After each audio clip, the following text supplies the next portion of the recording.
talk about this Kanye West documentary that's on Netflix, man. Yeezy taught me. It's called Genius. I love it, man. Man, it's it's a Special stuff. trip down memory lane for a lot of us. I didn't even know what the approach was going to be. I kind of went into it slightly blind. And shout out to Kuda because I mean I think that for him to have the foresight to believe in Kanye this early to the point where he just dropped everything and said, you know what? I'm going to take my camera to New York and we're going to get this footage and do this documentary of this guy that I believe is next up. I think it's beautiful, first No, of it's all. special stuff. And you can see, I mean, it's one thing that you go back and look at certain interviews or whatever. It's one thing that you remember slightly how things happened or things that he said. But it's another to actually see the footage and hear this man saying all the things that he's going to do, how he was going to do it, and seeing the people around him that looked at him like he was crazy for thinking these things.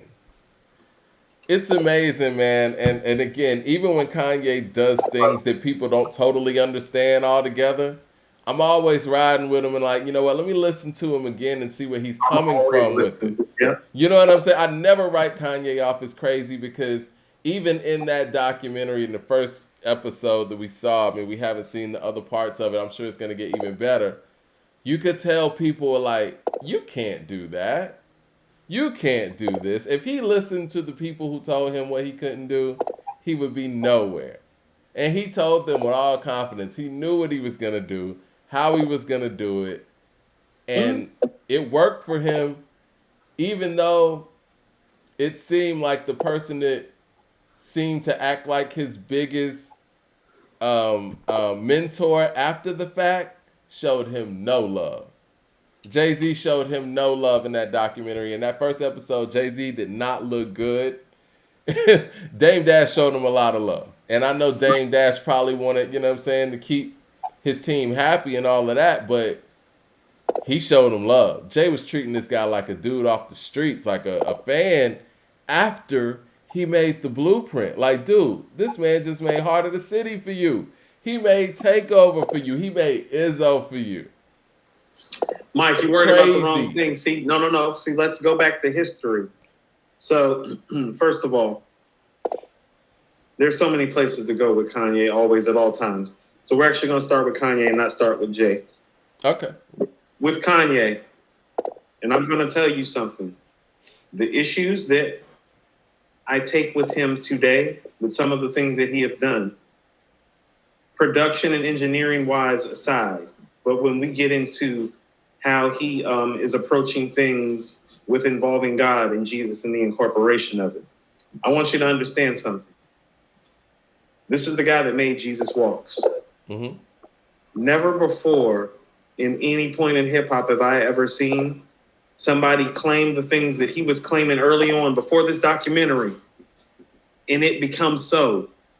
And so it's powerful when a guy that's claiming his own prophecy and making songs like Jesus Walks and everything comes to pass. Do you get what I'm saying? Mm-hmm. This man is gifted. And so you have to be mindful of the gift and you cannot abuse the gift. And sometimes I feel like he is abusing the gift because the documentary is proof positive of what he's capable of. And I'm not talking about on the rap shit. I'm talking about somebody that can speak words out and they take shape and form in real life. It's called prophecy. I And think so he he's knows, and he knows. That's why he speaks the way that he speaks freely, because he knows what he is truly capable of, like with nothing doing with rap. When you can speak things into existence, you are different. So he he is on sees his own. things. He sees I don't things. want to say it like that, Mike, but yeah, he sees I mean, things. when he says I'm Walt Disney, I'm Steve Jobs, the stuff is accurate. Like It is, you think Mike, about because what Steve Jobs saw when it came to the iPhone or iPad or even DreamWorks or with Toy Story. that's what He I'm we had saying. never seen anything like that before, but he knew that if I get this out here, people are gonna fuck with it. Just like with Kanye. we never saw on a mainstream No, no, no, no, level no, no. See, that's during, what I'm. But yeah, it's during that time, a producer no, but and it's respected as a rapper to that level, not even that, and Mike. That's not what in I'm trying to someone that say. looked like him too, and that didn't have like the didn't have to go out there in front like there was any level of street in him. Because Mike, even go ahead, it's deeper than that. That's what it's I'm it saying. it runs It's very deep. deeper. It's deeper than even everything that you're expressing. And I apologize for cutting you short. I just No, go like ahead. he said. Then even for as deep as you're going, listen to what I'm saying. It's deeper than that with this guy. It's deeper than that. That's It's why. deeper than Steve Jobs, Walt Disney shit. Do you understand what I'm Oh saying? It's yeah, I deeper know. than that. This No, guy's definitely. different, special. That's Like why, man. When he says things like different. slavery was a choice, it's like it sounds awful. But the way his mind is wired, I understand where he's coming from. Because honestly, this is the thing. If it wasn't a choice, there wouldn't be a Harriet Tubman. There wouldn't be Nate Parker. A Nat Turner, excuse me, not Nate Parker. I'm thinking about the actual movie about Nat Turner. And not to mention the many rebellions that they don't document in history, that they don't talk about. Some people made that choice to say, you know what, I'm going to fight back or I'm going to die. And No, this is what in his journey, he felt like, listen, they told him what a rapper was supposed to look like, sound like, and cover, right? And if he listened to that, then he wouldn't be the Kanye West that he is. He made a choice to go against everything that they say a rapper was and made it happen. that's what I'm saying, Mike. So listen to what you're saying. That's why I keep saying it's deeper than that because we're talking about it in the sphere of rap, but that's because that's how he exists. But Mike, I'm telling you, when this guy talks, when he speaks, the way he behaves like prophets from the Bible.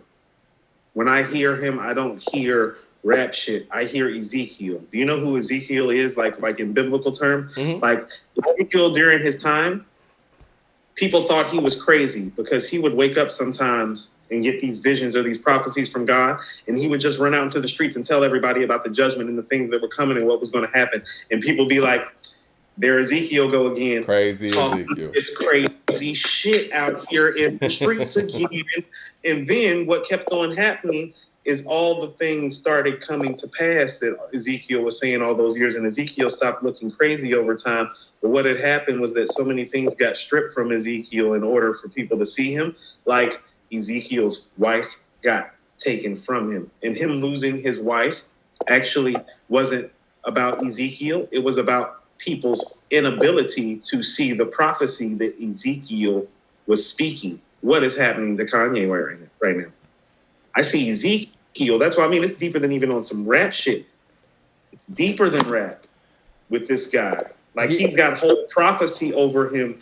It's like biblical. Like you can go back to prophets. He behaves like Peter. He behaves like Ezekiel. Damn Nas and Rakim. He behaves like prophets behaved in the Bible. This guy is different. I know some would think that or feel that these words are blasphemous in that way, but I see No, it's exactly not. what you're You need to saying. read. Yeah, no, it's Peter called on demons one time to handle a situation with somebody that he didn't like in the spirit. You know, just because he was that angry and upset and he got reviled by God for it. Like people need to do their reading. Like people look at prophets like they're these healthy and holy guys.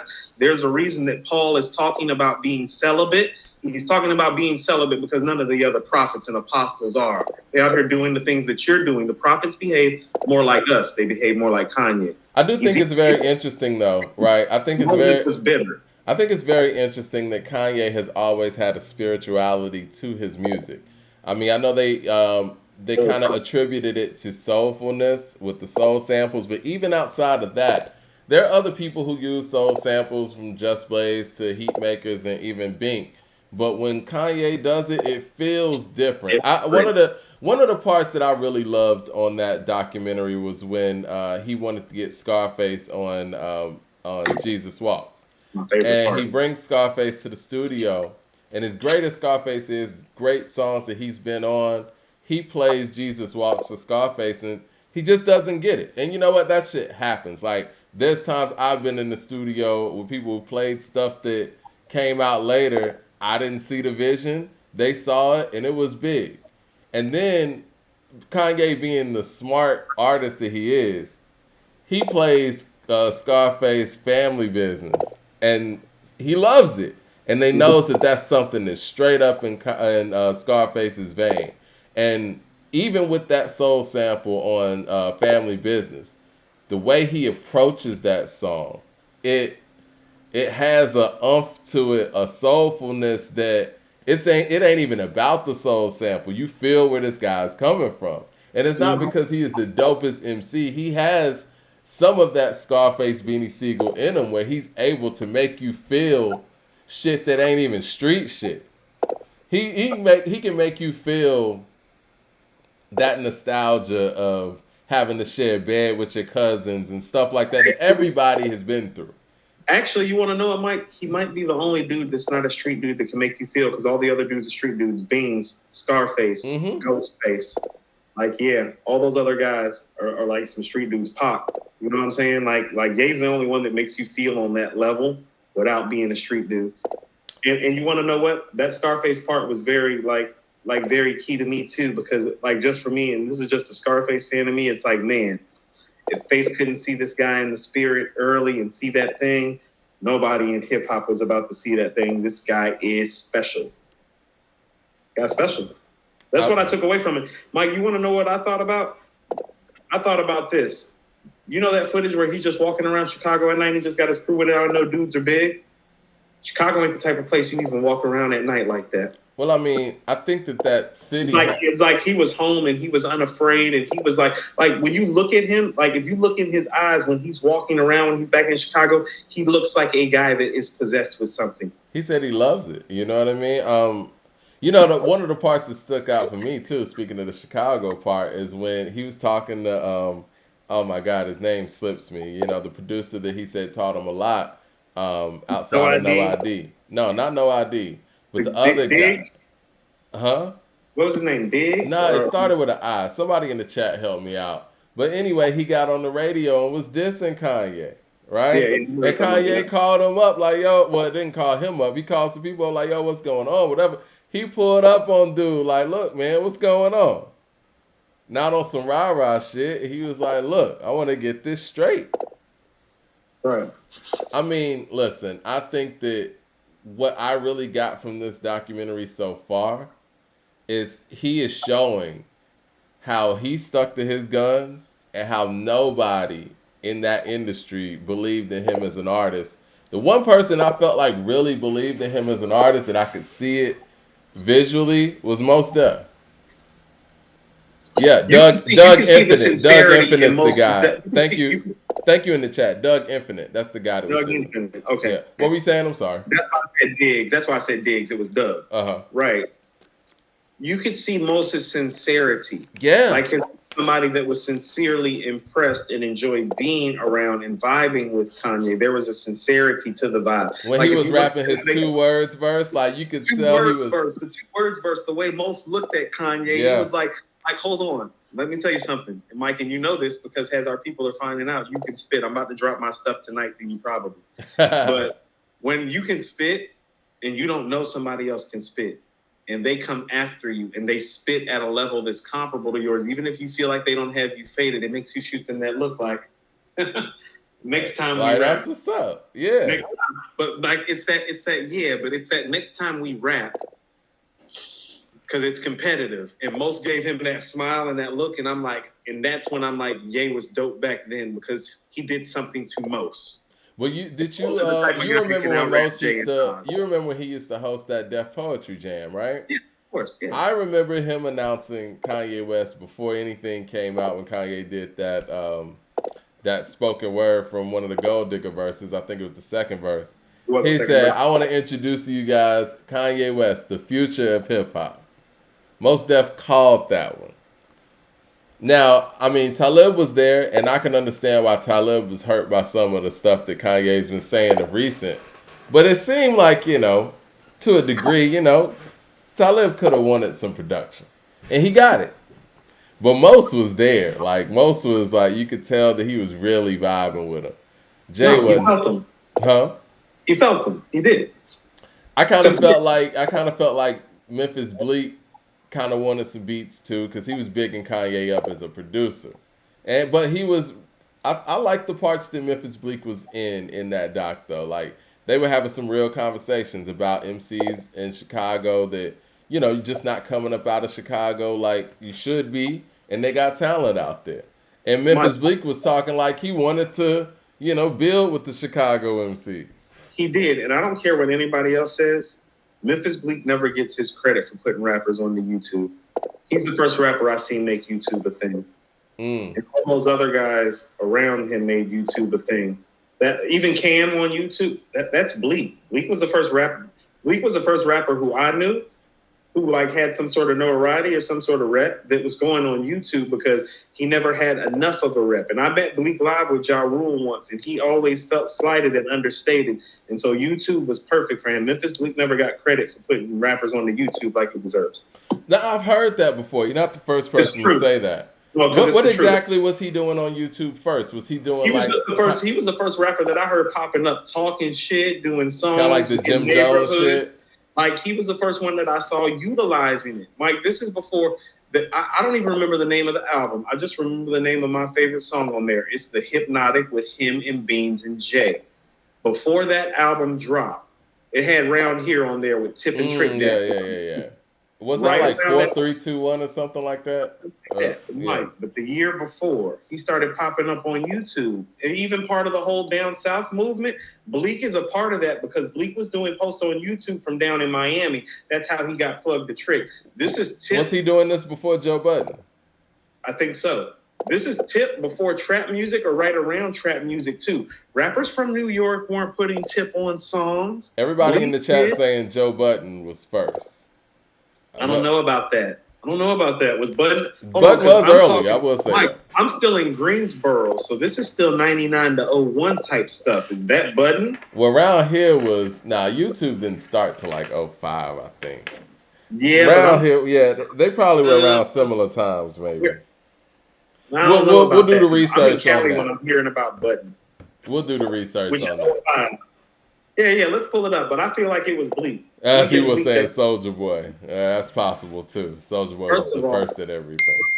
Our ratings and our viewership is about to go up because as soon as Soulja Boy finds out that I went up here and said that Memphis Bleak was the first on YouTube, Mike, I give people smoke. I'm about to catch them smoke. Did you hear what Memphis Bleak said about the possibility of LL Cool J and Jay-Z in the verses? Around here was 03. Yeah. It was 02, 03, something like that's before Budden. But YouTube didn't start to like... When did Pump It Up come out? And when did YouTube start? Look, we'll do all the research and do that later. But did you hear what Memphis Bleak said about LL and Jay-Z possibly doing the verses? He said LL doesn't want it with Jay. So I tell Bleak that Coop is picking LL's catalog. He wants all that smoke. I think we've already proven that LL could possibly beat Jay in the verses. But again, with this Kanye doc though, just on the part one, you see how this guy's just a game changer. You see what the climate was like then for MCs and people who weren't there, even all the way down to us wearing more fitted clothes in hip hop, right? Does that start with Kanye? I feel like it does. I don't know about that, Mike. Who does that start with? Who does that start with?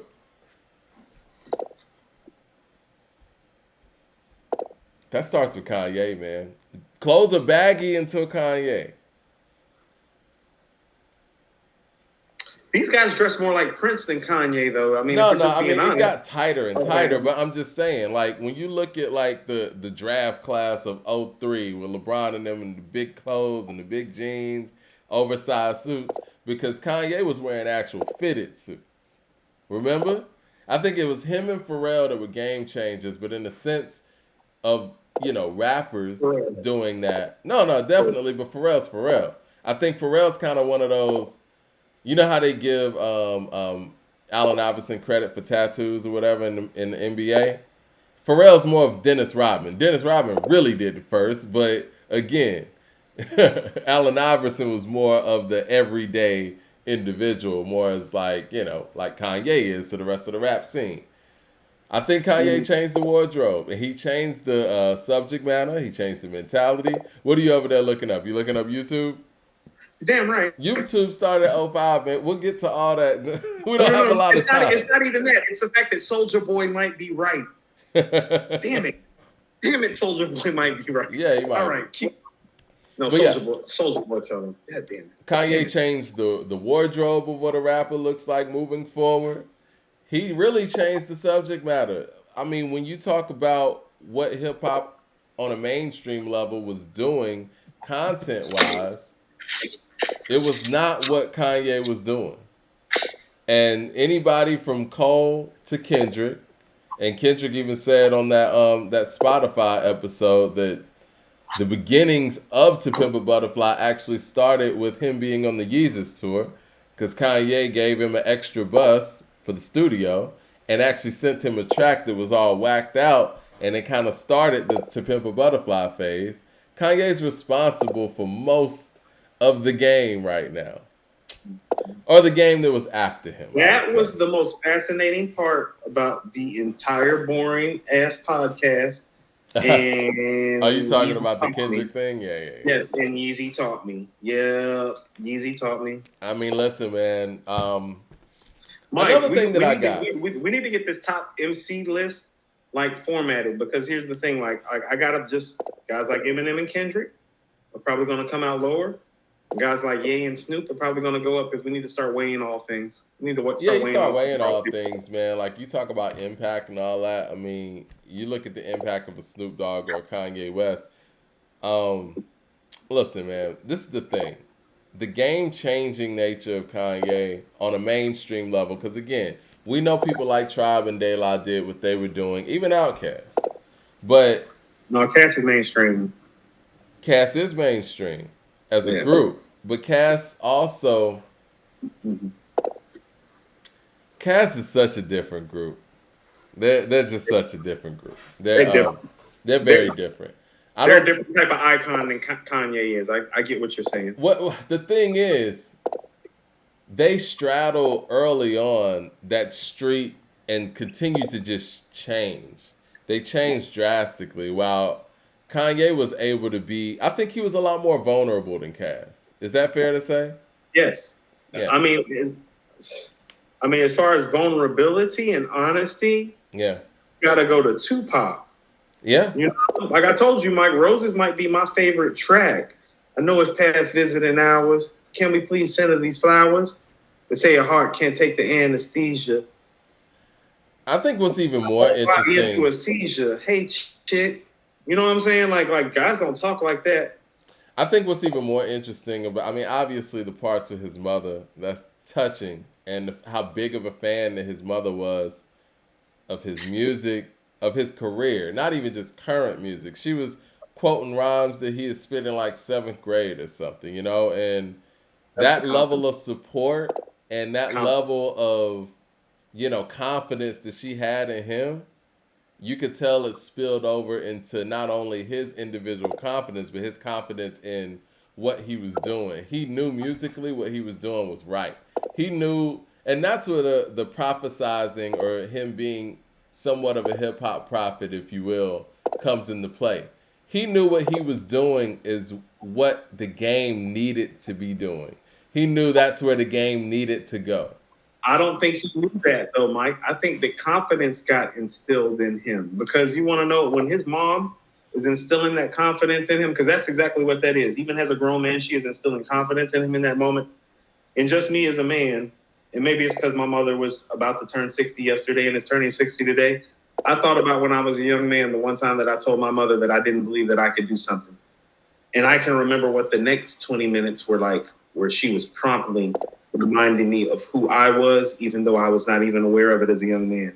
You know what I'm saying? And reminding me that I could do all things, and there was nothing that I could not do. And in that moment, like I'm like, and this is why the album is named Donda, even though I don't like the album per se.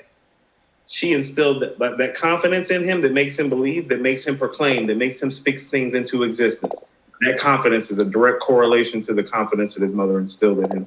And the evidence on it is right there in that documentary. And it is one of the more beautiful moments that you're going to find in Black culture.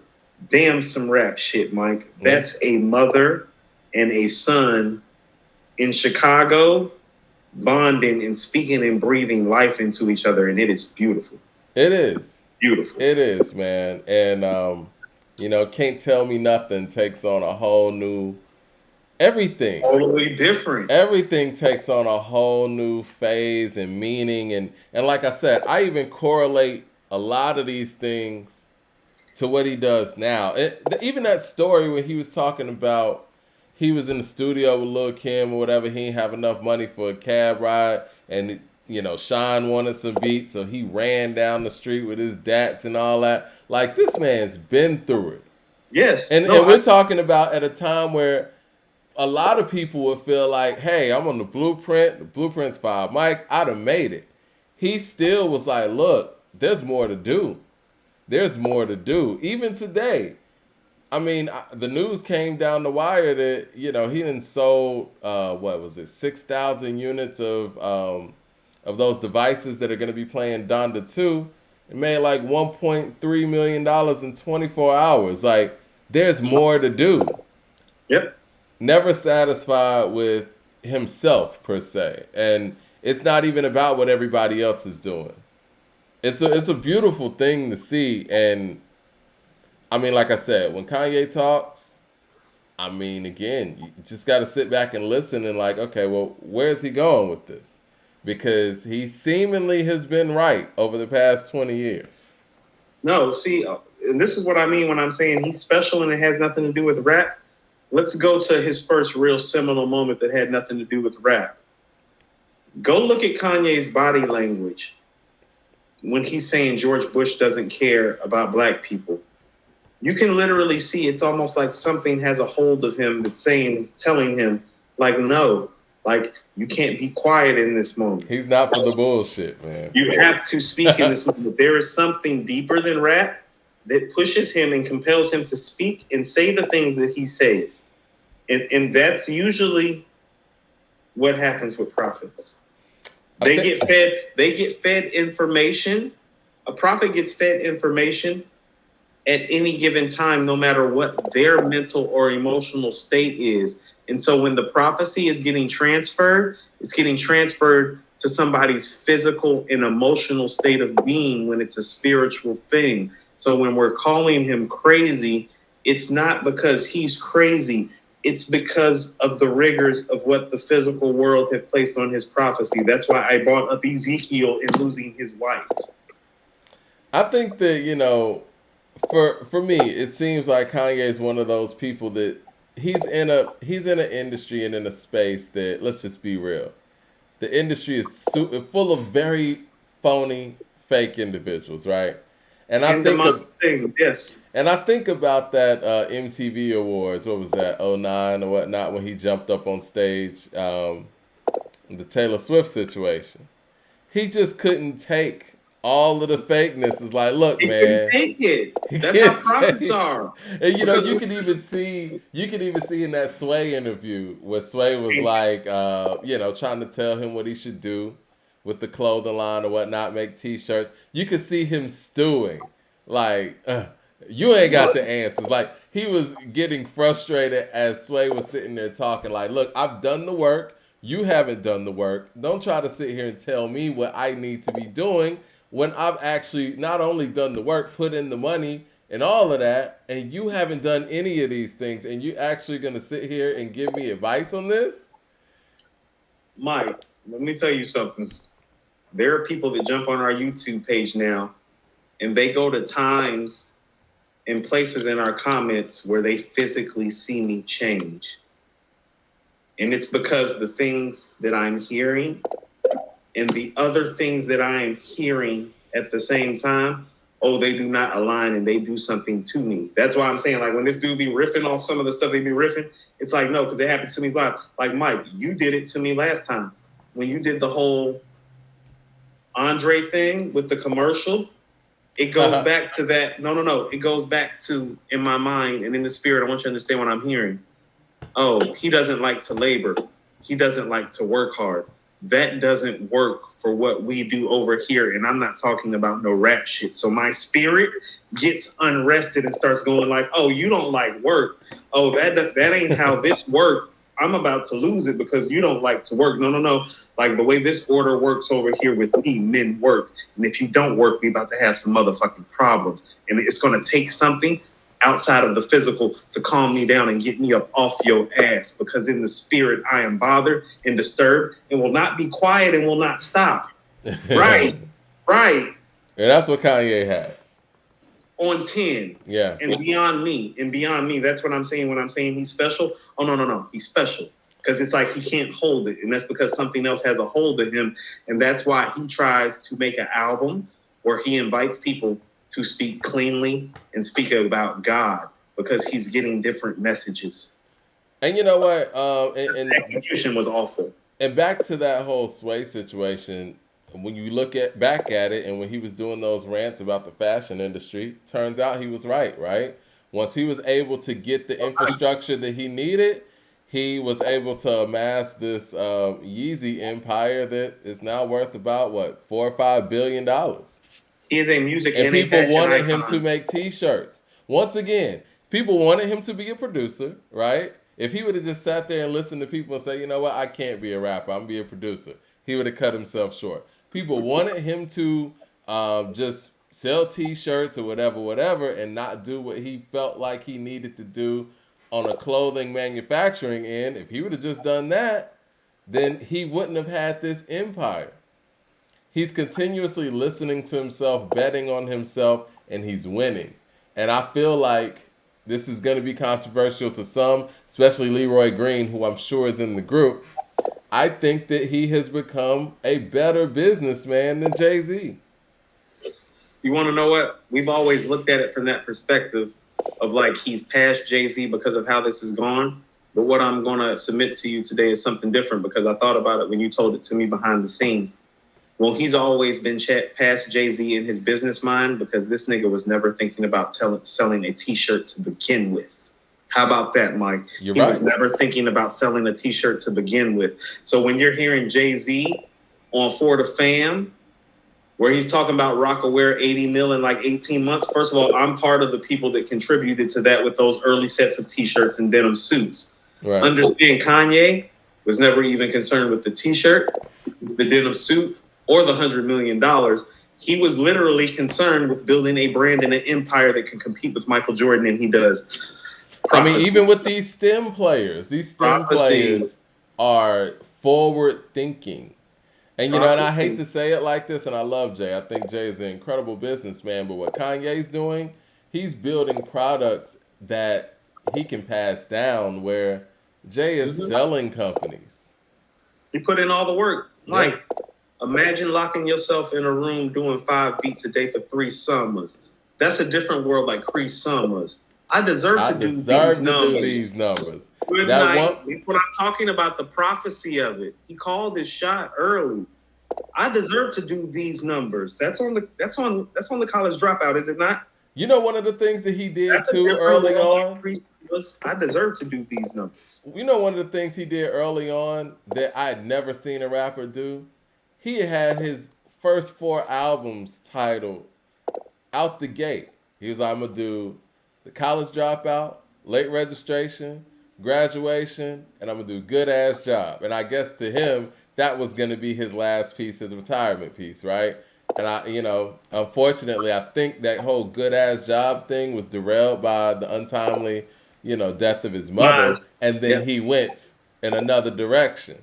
But I had never seen a MC in hip hop group, whatever, have everything planned out so far ahead. And that just lets you know how he thinks, how his mind works. I always say Jay is like 2 or 3 steps ahead of people, thinking wise. I think Kanye's even further than that. Because he's the one guy who outthinks Jay, and I think it bothers Jay too. He outthinks everybody, actually. I mean, if you want to talk about putting albums together, The only rapper of his caliber that has put 4 consecutive projects together that relay with some sort of theme is Nas. Illmatic, It Was Written, I Am, Nostradamus, From Boy to Man to King to Prophet. Right. Everybody else, no. And even with Nas, that's more musical, visual aid than actual prophecy. And with that said, Mike, I got 2 minutes and I got to go. All right. Well, man, we you know what? 2 minutes. We covered everything except for the Benny comment. So we covered everything except for the Benny comment and the Mos Def comment. No, I mean, did we kind of get into the Mos Def 3 Stacks thing? Not really. No, not really. I wish y'all treated Mos Def like how y'all treat Andre 3000. You know what? Let's get into the Benny thing. No, hold on. No. We can get into the Mos Def and Andre 3000 thing, and we can end it real quick. And this is what I mean. I only got 2 minutes. Has Andre ever made a rap song the caliber of Mathematics on Mos Def's first solo rap album, Black on Both Sides, which he has multiples of? Is there a Mathematics floating around?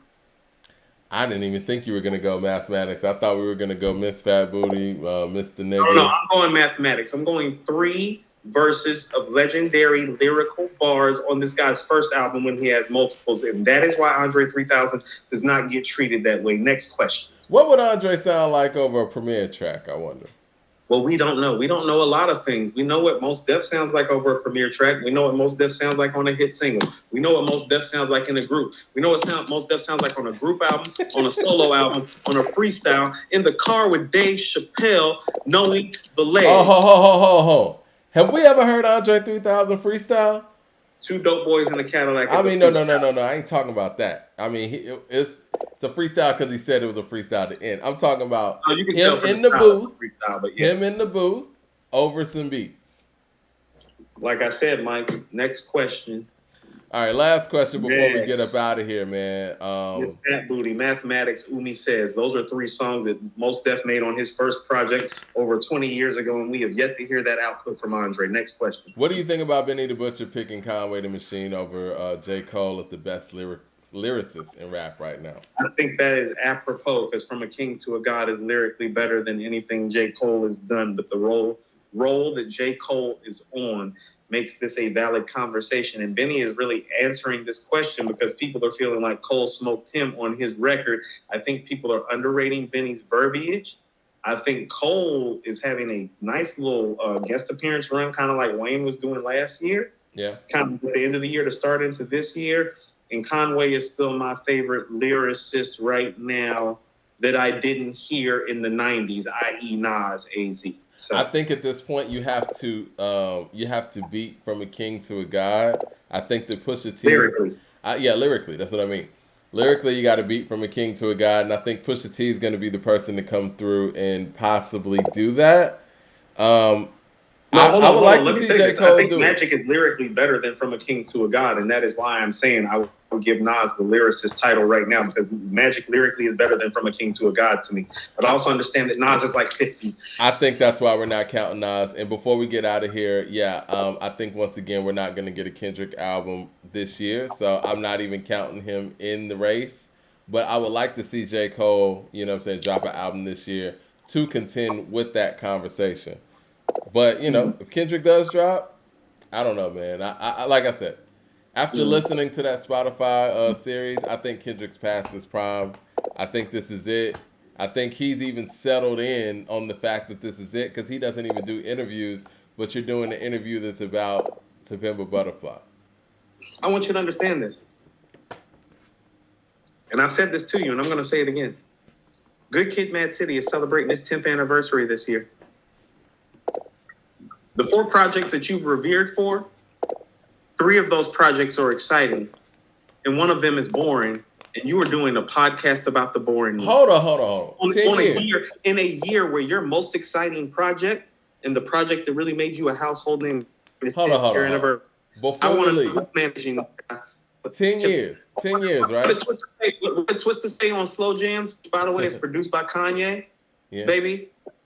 10 years, right? Let me be your manager. Because what the fuck is that? What is that? Good Kid, Mad City is celebrating its 10-year anniversary this year. That's Money Trees, Bitch Don't Kill My Vibe, Real, Poetic Justice, Compton. And we talking about To Pimp a Butterfly?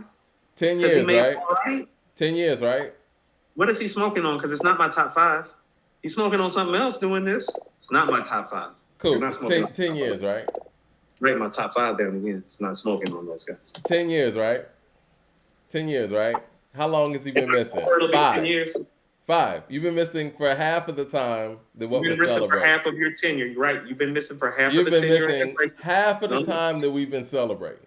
No. I'm docking you points. We're slide. Mike, I'm willing to give him a common like slide. It's getting to a common like slide. Do you understand that? Somebody that you are arguably top 10, I'm going to have to slide you like 23, 24, 25th. Very problematic.